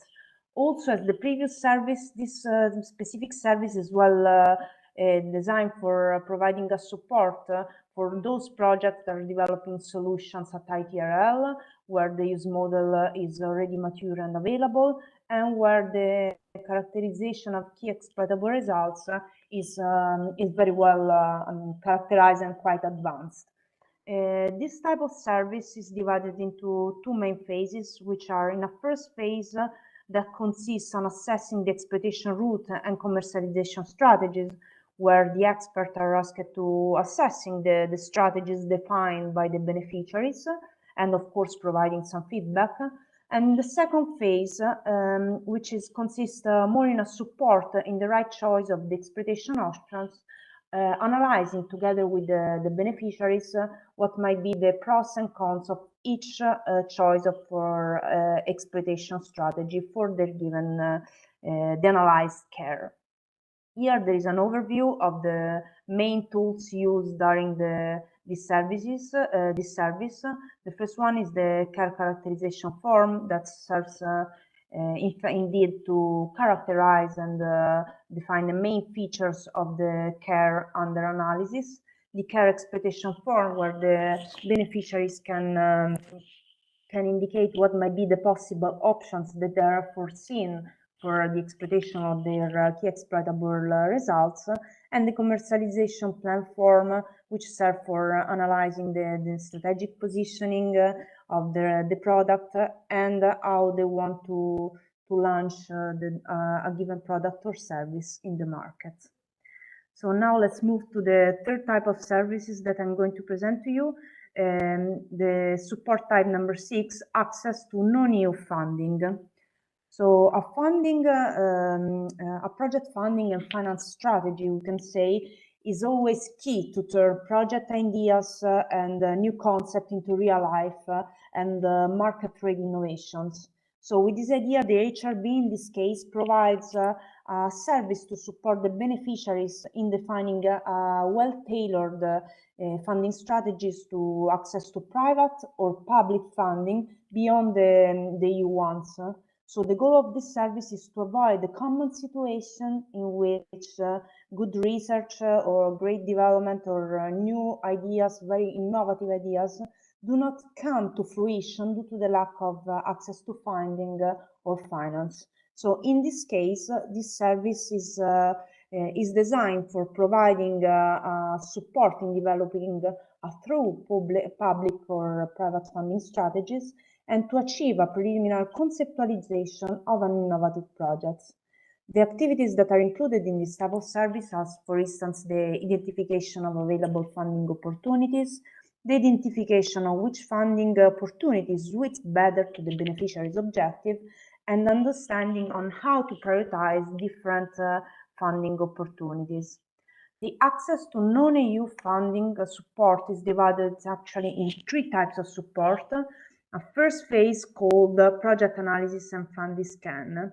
In this first type of support, the expert provides a support to the beneficiaries in analyzing the funding opportunities that might facilitate the co-financing or the go-to-market process of specific projects. They are going to support in analysis of project exploitation and business plan, and we present the overall funding landscape, opportunities, criteria, and requirements that must be taken into account when a given funding strategy is outlined. Then there is a support in outlining a possible funding promotes types that fits the activities or projects that the beneficiary want to be funded, followed by an in-depth funding scan, where the expert will provide us support and guidance to the beneficiaries on how to carry out an in-depth funding scan for identifying possible funding opportunities. As a final step, there will be organized a coaching section in which experts and beneficiaries will discuss together on how to setting a sound funding strategy. The second phase of this type of support is the funding strategy itself, where there is support in the evaluation of the identifying funding possibilities identified in the previous phase, analyzing together the positive and negative aspects of the choice, depending on the specific needs and requirements of the project of the beneficiaries. Then the expert will provide an advice on the strategic prioritization of the different funding opportunities in order to outline a funding strategy prioritizing the most important funding opportunities identified. So the final step of this service is the so-called funding application coaching. So starting with the identification of possible funding opportunities and the prioritization made in the previous phases, then the support now is designed for optimizing a given project application concept, structure, and content in relation to the funding opportunity identified. The expert will provide a support to the application concept development and project positioning, providing also feedback on the proposal and additional inputs in order to make stronger the proposal of the beneficiaries. And then we'll finish with a project qualitative assessment where there will be highlighted the strength and the weakness of a given project application draft. Here there is again an overview of the main tools used during this service. We have here the project seeking funding template and grant fetching template, which are used in the first phase of the service. the characterization of funding opportunities form, which serve for the prioritization of the funding opportunities identified, and finally the project description template and project assessment form, which are two tools that are useful for the last phase of the service, when there is the outlining of a first draft of a proposal. So that's all from my side, and I think that now we can move to the last testimonials of today. So Edward Someus, director of the 3R biophosphate and coordinator of the Refertive project. So Edward, are you there? Yes, I'm here. Okay, so good morning, Edward, and welcome to this session. Yes, so, good morning. First, do you want to talk about a little bit about your project, about Refertive? Okay. Well, Refertive project has been about reducing mineral fertilizers and chemical use in the agriculture. Practically, this is an deep tech and industrial production type of project for upcycling of agricultural and food industrial byproduct. This is expressively technology and product development oriented, with specific target to convert science and technology into commercial actions. Transformation and upcycling of organic waste and food industrial byproducts, and develop zero emission and energy self-sustaining processing performances. Of course, the environmental and the climate issue, safety and economical and standardized processing has been a very important element. Also, the European Union policy support for the fertilizing products regulation at that time has been only in draft proposal, but that regulation entered in force in 2022, July 16 only. So this is very much new, and we can say that the biochar part, CMC 14 part, significantly has been designed and advised to the Commission by our group at the time. Okay. So the goal is to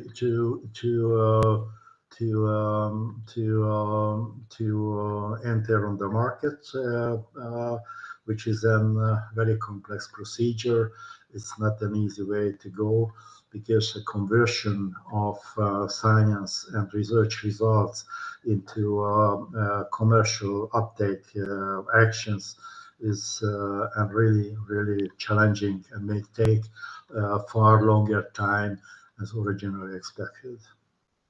Okay, So, thank you for this. So thank you for the introduction of your project. So now, do you want to talk a little bit more? So the reason why you decided to request the HRB services? yes, we realized during the project that there is a gap, and the challenge is that there is an innovation gap, usually in the European Union, the gap between research and commercial deployment actions. Of course, to bridge over this gap, we need to reach ready for practice results. And this is the point where Booster is has been valuable and important, because the technical development is one issue, but how to make a market approach, how to make a solution package into investment ready, how to present on the market or potential investors, it's a different issue, and therefore the Booster business support has been so much important for us. Okay, so just to finish, so do you think that it was a valuable experience for you, and what do you think that was the most important part of the service that we provided to you? Yes, Booster has been absolutely very high value for us. Refertil is a market creating innovation, and therefore all and any such type of support Booster provided has been extreme high value for us, both for to find potential investors, how to create value for the end users and highlighting this, and how to make presentation of issues, how our products will be the interest and benefits for the end users. So the supporting of Booster has been a great help on the rocky road and on the challenging way to jump over the gap, research and commercialization of the results. So absolutely yes. Okay, so and just to finish, do you think that considering your experience and the work that we have done together, would you suggest a similar service to other projects? Absolutely yes. Under any circumstances, Booster information and Booster results will be utilized in one way or another way. Right now, if we go for an accelerator industrial application, for which the Booster input info is also part, and I would certainly recommend all those developers who are targeting market deployment and market uptake to take an experience from the Booster. Okay, thank you very much. Thank you very much. Thank you. Okay, Thank you very much. Yes. Yeah, please go ahead now. Thank you very much, Anna and Edward. We just ended the part in which we were presenting you the HAB services in detail. So now we go to the Q&A session, and I would kindly ask to the colleagues to share what is happening on Slido, so we can provide live answers to your questions, at least to the most ranked ones.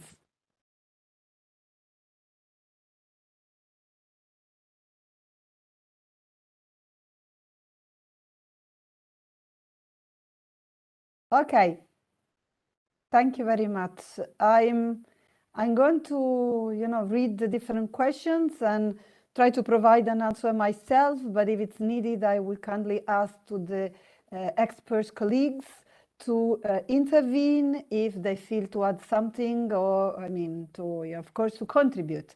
So first question, when is the right moment to start contacting HAB at the starting of the project or after 1 year, for example?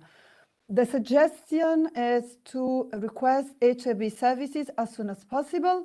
A good time would be around month 6 of project life, so the different services can be requested and can be delivered throughout the project life, and we experts can contribute to the different stages of the exploitation and dissemination activities. So clearly, for what concerns, I can add Service 1, Module A, so the entry level for the dissemination services, Service 1, Module C, those two could be requested as soon as possible. And then it could even pass some time before having Service 1, Module B, and the follow-up in terms of exploitation and go-to-market. Next one. So if a project wants to benefit from multiple modules, is it necessary to apply for them all at the same time, or can you apply for a follow-up module later? At the application phase, you can pick one service at the time or all the services in the same application. This is really up to you. It's flexible, and I mean, you should go for the services which you think could really add a value to your project. Therefore, all the services in one application or one application per each service requested. Next one, during the proposal writing, do you recommend to mention that we will use the HAB to complement our work on dissemination and exploitation? Yes, sure. And it would be even nicer if you consider as well in the, of course, time, efforts that you foresee for your project activities, as well the time that you are going to devote to collaborate with the experts when the service delivery will happen. So this will give you a budget as well to cover the time spent in progressing with your dissemination and exploitation activities under the Horizon Results Booster. So yes, please mention it. Next question. Can we apply for Service 1 Module C and eventually Module A, but not Module B? We are interested in exploitation and not in distribution. Of course. I mean, it's up to you to decide which services could help you the most, which could be beneficial and a real added value for your specific case. You know project's activities, you know which are your results, and you know what is the plan in terms of dissemination and exploitation. And therefore, then experts will try to support you in the best way possible, but it's definitely up to you which service you have to request. Okay? Next one. Is the service only for beneficiaries or it's also open for associated partners? If associated partners are, of course, part of the consortium, they are more than welcome because they are considered as beneficiaries as well. So yes, associated partners can be part of the HAB service delivery. Next question, is the service also be provided to projects that have finished, as these services are even more relevant after the project than during the project? I think they are relevant in both cases, and the answer is definitely yes. Eligible projects can be ongoing or closed once. So, of course, I can understand that even more the so-called go-to-market services can be relevant for closed projects. So, yes, please go. Next question. If a project coordinator apply as a consortium during the project, an individual partner can then apply after the project closes? Actually not. As I was saying at the very beginning, projects are eligible to request only once HAB services. So this should be a coordinated and agreed decision within the consortium. Of course, if during the project's life, let's say that you request Service 1 Module A and Service 1 Module C, then a partner is eligible to request the missing services, the Module B, the BPD, and the various go-to-market later on. So, of course, if not all the services have been used during the project's life, then a partner can request the missing ones even afterwards.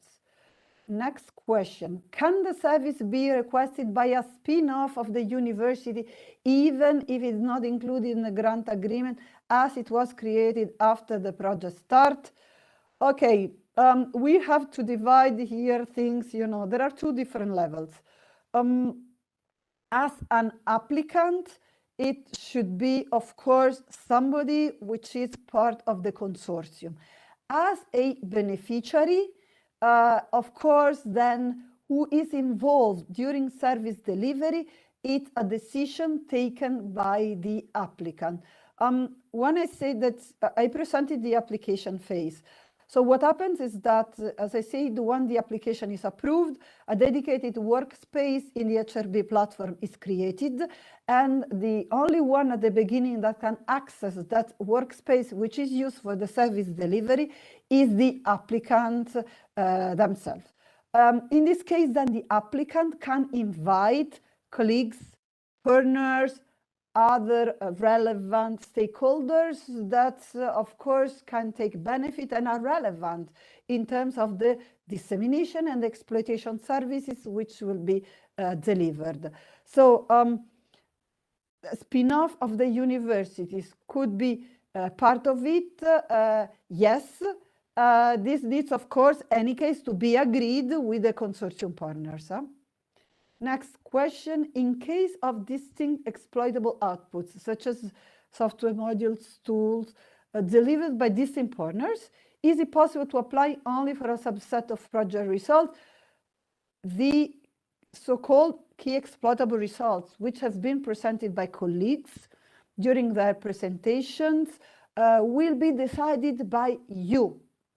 I mean, as it was presented in the case of course, of the dissemination services, each project composing the project group will contribute with its own results to the creation of the portfolio.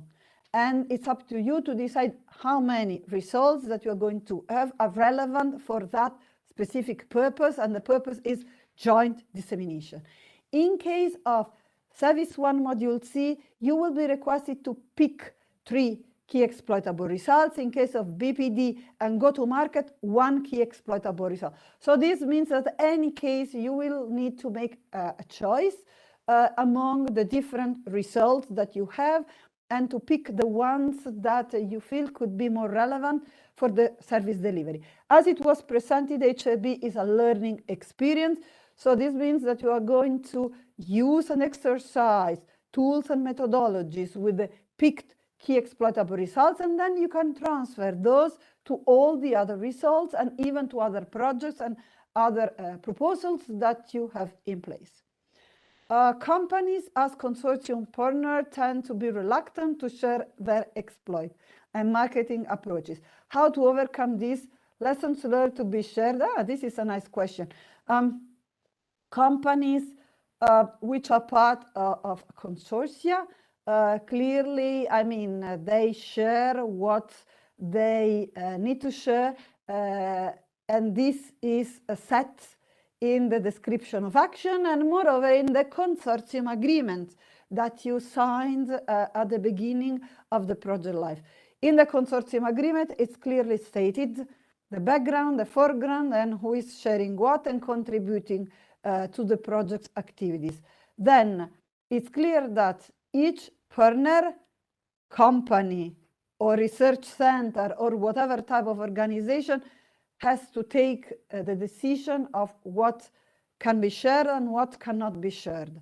I mean, in terms, we are talking here under the HRB of processes. So the level of information which needs to be shared, it's a level of information that can be under the control of each partner, but any case relevant for the overall service delivery. So to be honest, we had no specific cases addressing this type of issue. So currently companies which have been part of the service delivery were collaborating as any other project partner involved in the service delivery. Next question, how late or early in project's lifetime is there recommend that we seek the HRB service? I think that already answered that the sooner the better, but clearly it depends much on the type of funding scheme, on the type of project, and as well on the level of how knowledgeable partners already are when dealing with the type of topics that we can cover and support you with under the HRB. Will be available similar service after 2024?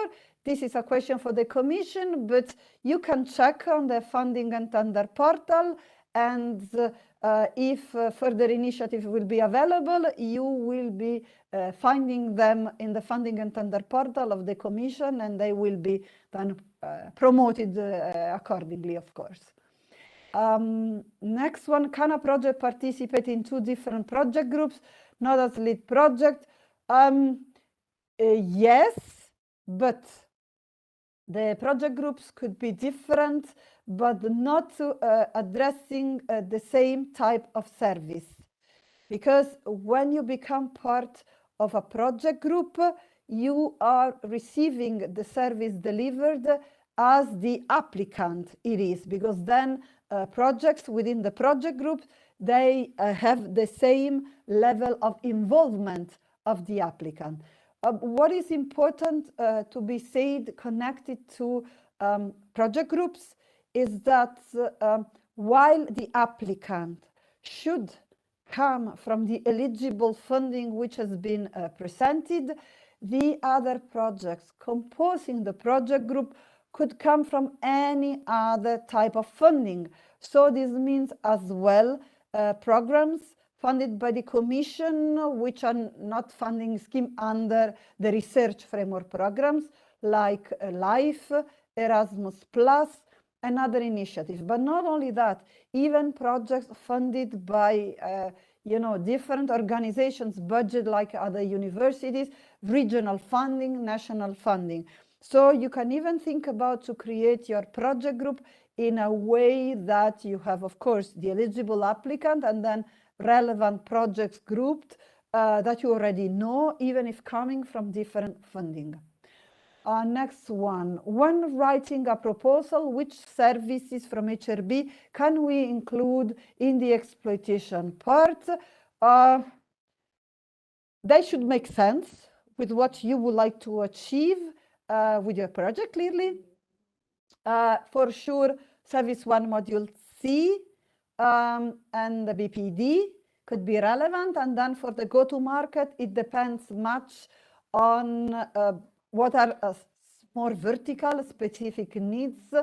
But even if you do not, you can list all of them if you feel that they could be relevant. And of course, this is not binding.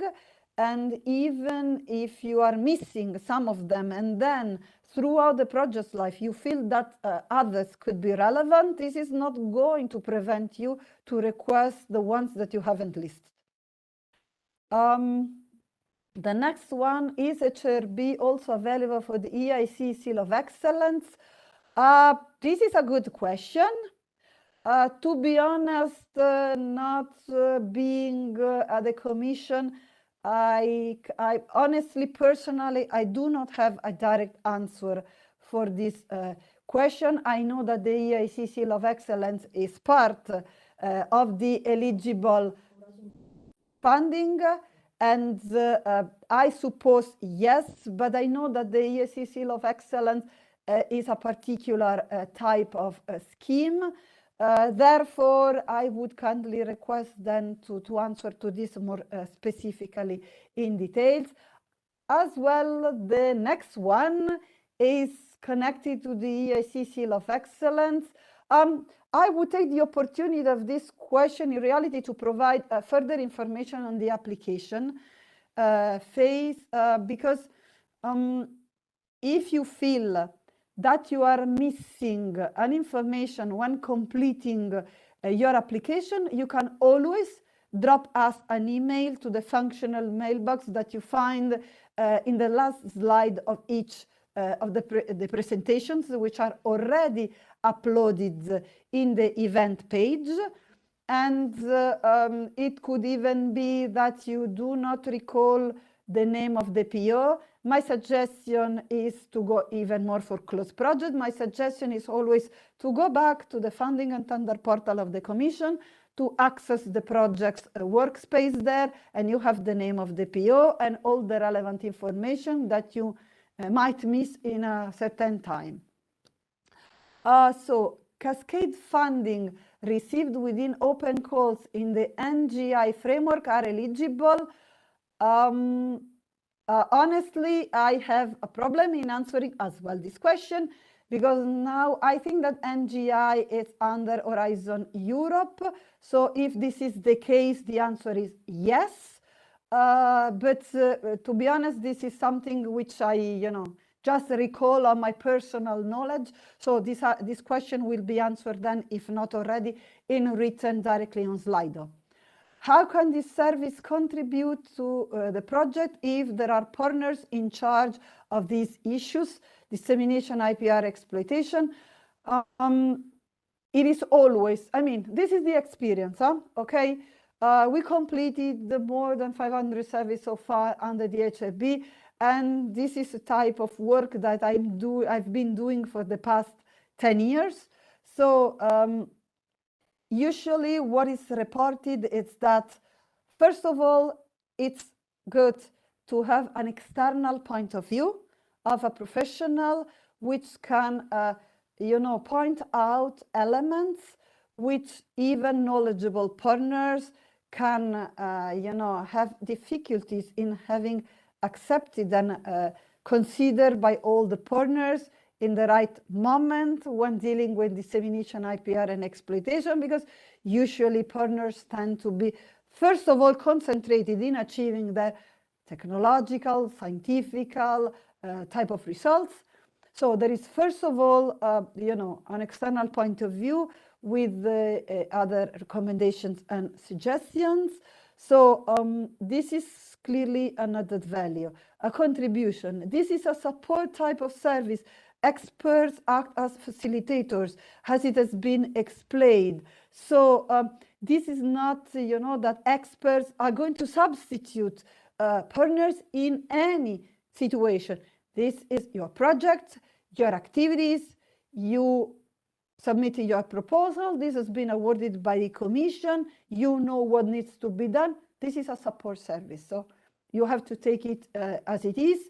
And as some of the beneficiaries that we managed to have on board today, of course, we could not have more than that for a matter of timing, they clearly express why this is worth. Next question, is it possible only to ask for specific actions, for example, only support for the organization of an event or not for all the dissemination package? My suggestion would be to get in touch, to request the HFB service or to get in touch preliminarily with our team. But if you go, you request the module, service 1 module A, then when you will be in contact with the experts, you can somehow customize the service delivery. What cannot be changed? Please bear in mind that what cannot be changed is that service 1 module A and B, so the dissemination services, they are delivered for the benefit of project groups, cluster of projects. So they cannot be delivered for the benefit of one individual project. So any case, another project should join the project group. So even if it's related to an event, this will involve both projects, at least both projects. So please consider that. Next question, if we apply as a project group, can individual projects take advantage of the services that are targeted only at one project, or should they apply individually? When you apply directly as a project group, you will see in your application only the list of services that can be accessed by project groups. So service 1 module A, service 1 module B, go-to-market support 1, go-to-market support 2, and go-to-market support 3, pitching, IPR, and innovation management. Therefore, if you would like to benefit from all the other services, you need then to apply as an individual project.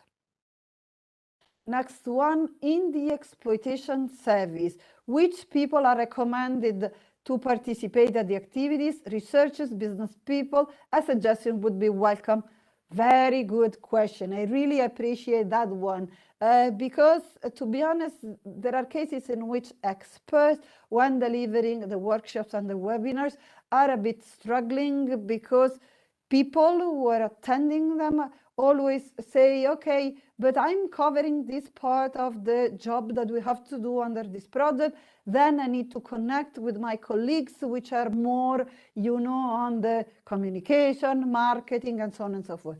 It would be good to have as much as possible people which side by side with the researchers and the scientific people can, of course, support the dissemination and exploitation activities. Moreover, because during the service delivery, next steps will be as well discussed.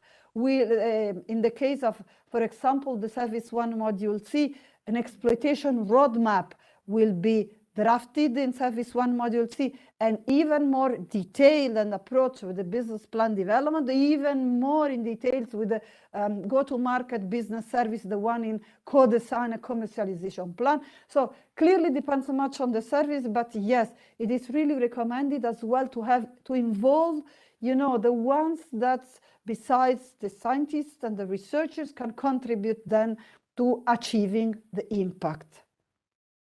Next question, is it possible to receive all the slides? Slides have been already uploaded in the event page in PDF nearby each speaker section. So any Erasmus Plus projects are excluded from the support. Erasmus Plus is a parallel program from the Commission, parallel to you know, the research framework programs. Unfortunately, Erasmus Plus projects cannot request directly HRB services, but Erasmus Plus projects can be included in project groups to benefit from the services that can be delivered to project groups. So the suggestion is to link to an eligible project, to create together a project group and go for the services that can be delivered to project groups. Next one, where does intellectual property and licensing IPR enter in this program? Besides the fact that clearly, you know, IP rights when dealing with exploitation and eventually licensing are relevant for all the exploitation related services, for Service 1 Module C. There is this go-to-market IPR introductory service, which could be relevant for the purpose, but please bear in mind that IP issues are relevant for all the services that we are going to deliver. And for you to know, under the Service 1 Module C, experts provide you as well with templates of documents that, like a memorandum of understanding that could be signed additional to the consortium agreement to state, you know, agreements in between some of the partners or all the partners in who contributed to what is going to be achieved, and who will have the right to do what, and what needs to be recognized to the others if just one partner is bringing, you know, the key exploitable results forward. So please consider that IP is relevant for all the services, and there is a go-to-market dedicated service. Next one, how big percentage of service application gets accepted and proceeds into action? All the eligible ones. So it's important, of course, if you are, your project has been funded directly by one of the, of course, FP7, H2020 and Horizon Europe, this is pretty straightforward because it's easily accessible. When you have been funded indirectly, so this means by a joint undertaking, by another initiative like EAT, knowledge intensive communities, in that case, my personal suggestion is please state exactly which is the funding you are coming from, and clearly explain why you cannot access similar type of support within your funding scheme. And then the next one, okay. Alessia, we are slowly approaching the end of the webinar. Okay. So thank you very much for replying to a huge number of questions. Alicia, may I just provide one last one, which is very relevant? So the one on, did you have any humanities-based projects in the project that you support? A lot. Social sciences and humanities are relevant as any other type of topic, and really 360 degrees, we can cover all the topics. So please apply and do not be, frightened by dealing with, exploitation and whatever related, but because this is for all of you. Wonderful. Thank you very much, Alessia. I think that many questions were answered. We were also trying to answer a lot of questions in writing. You will have all the answers. I only can repeat what Alessia already said, that if you have a doubt whether you're eligible, you can always check whether you are founded under any framework program such as Horizon 2020, Horizon Europe, or as Alessia said, that you form a consortium with such projects or such organizations. Having said that, I think that we are slowly approaching the end of this webinar. I would like to remind you that you can watch the recording on YouTube. There are also all the presentations that were showed here attached to a YouTube recording, all the slides. Finally, you can always go to Q&A questions and to Q&A session or to Q&As at the website of Horizon Results Booster, and also contact Horizon Results Booster directly or contact us directly. That's it from our side. Thank you very much for your participation. Thank you for your questions. I would like to thank a lot all these speakers for very useful presentations. Thank you, Alessia, again for answering a lot of questions. Thank you. Also, the thanks goes to the beneficiaries who shared their experiences. It was very insightful. And that's it on our side. Thank you for your attention.